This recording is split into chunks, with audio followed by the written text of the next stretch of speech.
Bom dia, boa tarde, boa noite. Estamos iniciando aqui a apresentação do Smart Device, a tecnologia como ferramenta de acessibilização para pessoas com deficiência visual.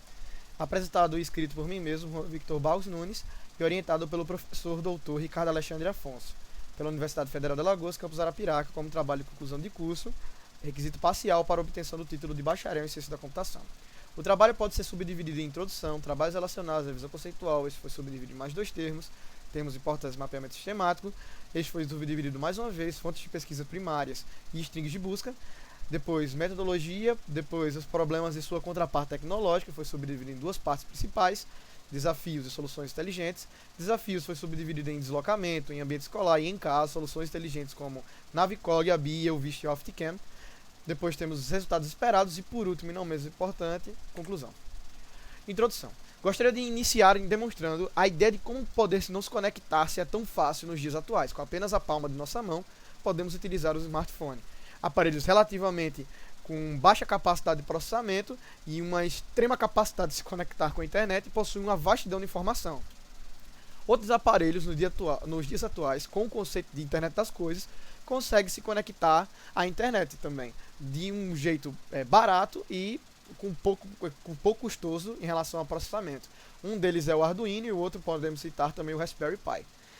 Se imaginarmos todos esses aparelhos conectados em um grande sistema nervoso, cada um deles sendo órgãos ou as pontas sensoriais, imaginamos um conceito de Smart City, um grande centro urbano que a inovação e a relação pessoa-pessoa e pessoa-objeto são as almas do negócio. Para que um grande centro desse se torne bem sucedido, é necessário que ele seja acessível para todas as pessoas. Mas nos dias atuais, podemos inferir, pelos dados da OMS e do IBGE, que, segundo a OMS, 253 milhões de pessoas hoje, atualmente possuem deficiência visual e 3,6% da população brasileira se enquadra no mesmo aspecto. O trabalho tem como objetivo geral demonstrar o impacto que os smart devices podem causar na qualidade de vida de um indivíduo com deficiência visual. Além disso, corporificar um mapeamento bibliográfico com o intuito de encontrar dispositivos inteligentes direcionados às pessoas com deficiência visual, como também inspecionar projetos de smart devices viáveis com o cidadão brasileiro em primeira instância, no caso, sendo pouco custoso.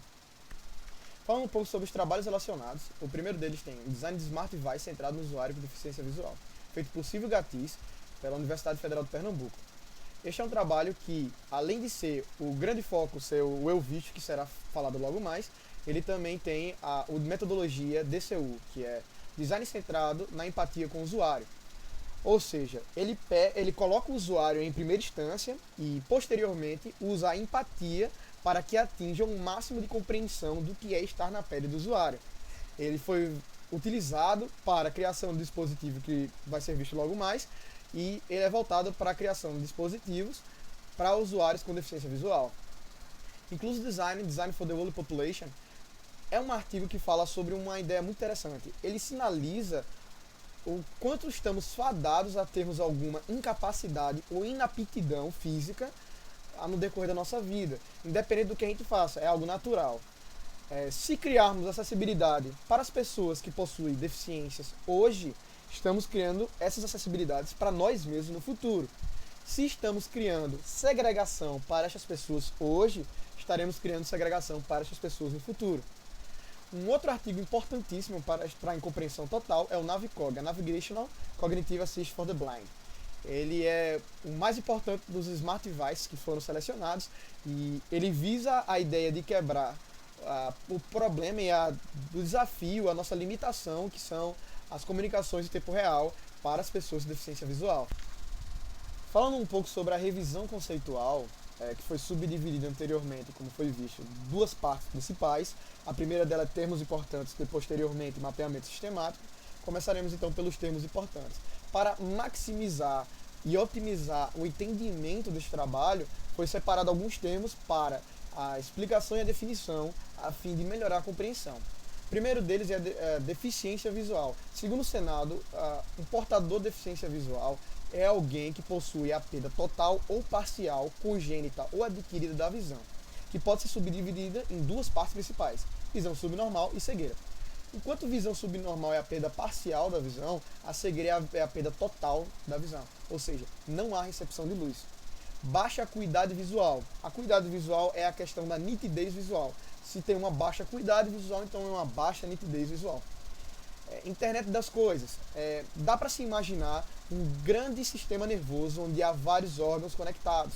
Nesse caso, seria um dispositivo principal conectado a vários outros dispositivos que eles conversam entre si. Isso seria a internet das coisas. Cada dispositivo desse é um smart device, ou seja, um dispositivo inteligente conectado à internet.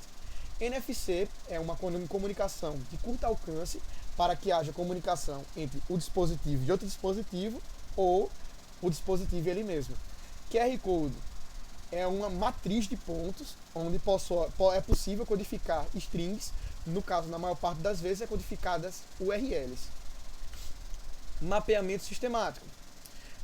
Como fonte de pesquisa primária foi utilizado o I3E, Google Scholar, ResearchGate, Periódico CAPES e Cielo. As strings de buscas foram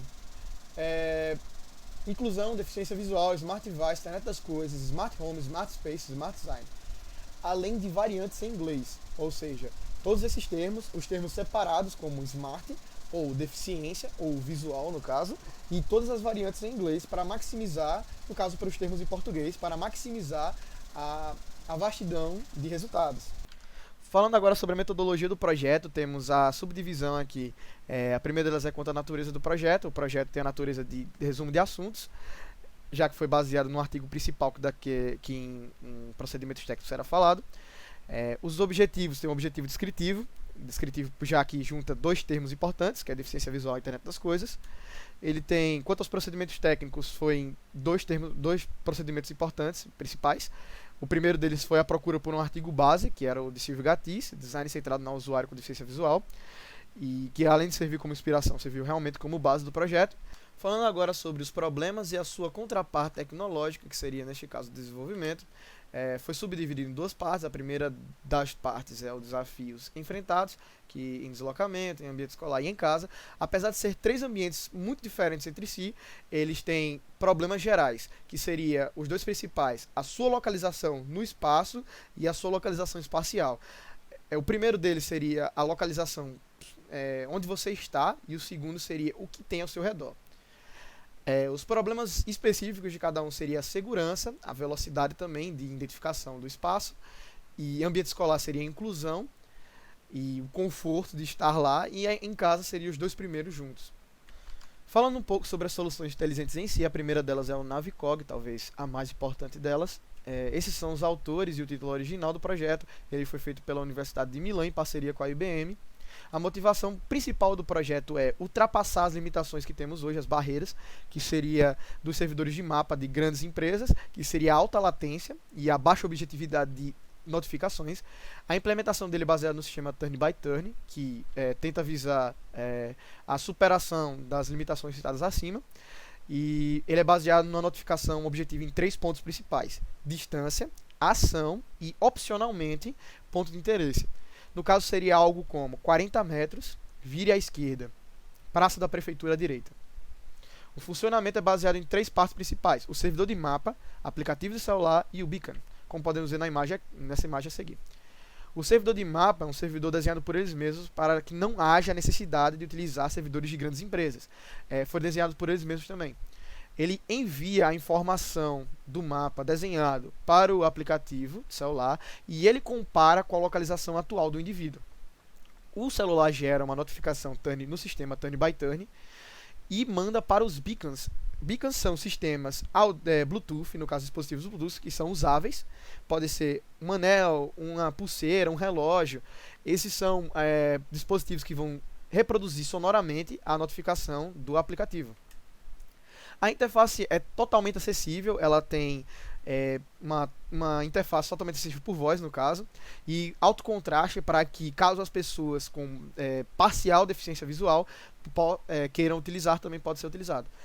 As considerações finais desse projeto são que é um projeto que deveria ter sido colocado um pouco mais para frente. Eles têm a limitação de não utilizar ainda um sistema de mapeamento de grandes empresas, ele precisa ser desenhado, e ele tem a dificuldade custosa de ter um beacon, necessidade de um beacon.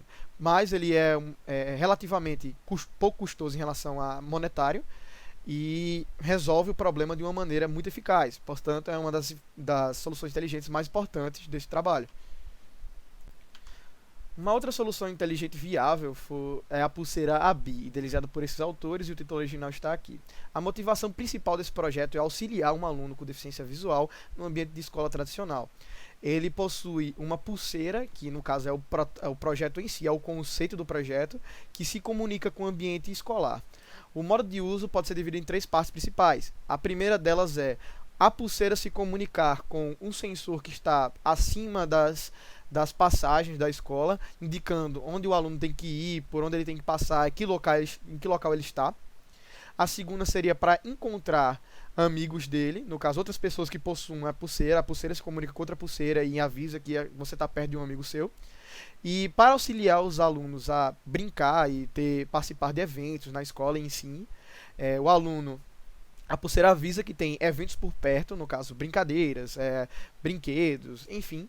E a criança vai lá, no caso, brincar, e a cada 50 minutos ele avisa que tem ele indica uma nova sugestão para que a criança não fique presa a uma só experiência. Ela espalhe, ela procure novas experiências e procure socializar mais. Em considerações finais é o seguinte: esse projeto nunca foi idealizado, ele é um protótipo, ele é um conceito, mas ele é muito custoso, pois em larga escala ele possui ele, na verdade, na pequena escala, ele já possui uma mobilização muito grande, seria um ambiente inteiro voltado para a utilização dessa pulseira, e ele é muito custoso, mas ele resolve o problema, de certa forma, conforta muito a ideia do aluno com problema com deficiência visual numa escola tradicional. Isso auxiliaria muito estes alunos. Uma outra solução inteligente importante e selecionada foi o EuVista, feito por Silvio Gatis, no título original Design de Smart Device centrado no usuário com deficiência visual. A motivação original do projeto é ajudar, auxiliar o portador de deficiência visual a se vestir de maneira mais adequada, de acordo com a ocasião e com a necessidade. É uma solução 100% brasileira, foi utilizada como tese de mestrado na Universidade Federal de Pernambuco. Ela possui o modo de funcionamento da seguinte forma, dependendo do seu versionamento. Há uma etiqueta ou um QR Code que, ao passar no leitor, gera uma informação de qual roupa ele está segurando naquele momento, não necessitando de um auxílio de uma outra pessoa, de terceiros no caso, de uma outra pessoa. O versionamento do projeto é dividido em 3 versões principais. A primeira delas é utilizando o QR Code, as 2 últimas são NFC já, não necessitando de uma precisa conexão com o aparelho, apenas passar perto já resolveria o problema. A segunda possui uma melhora de hardware e software e possui sugestões de roupa, no caso se seria passado, no caso uma roupa, uma camisa azul, ele combina com uma calça e um tênis específico. O EuVista 3.0 houve poucas melhorias em relação ao 2.0, que foi basicamente melhoras de mobilidade, ele se tornou menor e melhorou o hardware e o software também. Como pode ser visto aqui nessa imagem, assim que funciona, ele foi baseado numa placa de Arduino e em um leitor NFC na versão 3.0.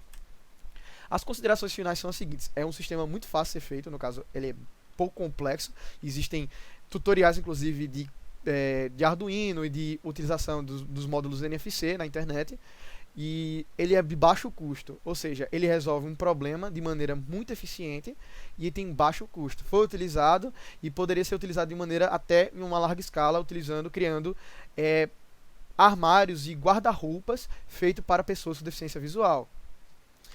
Sobre os resultados esperados, podemos esperar que haja uma conscientização geral para que outros especialistas e para que outras pessoas possam contribuir para um mundo mais acessível, que é possível criar tecnologia com baixo custo e está dentro da realidade brasileira e da realidade das pessoas familiares e pessoas que até não são familiares, mas são conhecidas ou se importam com a ideia de acessibilização. Inspirar novas pesquisas na área, não só na computação, como em qualquer área do seu interesse. O que você dominar e o que você puder ajudar, você deveria ajudar para acessibilizar. É um trabalho conjunto de todas as partes e que é possível também uma utopia tecnológica e acessível, uma grande smart city que possui a grande conexão e a grande relação entre pessoas e objetos e mesmo assim seja para todas as pessoas de maneira igualitária.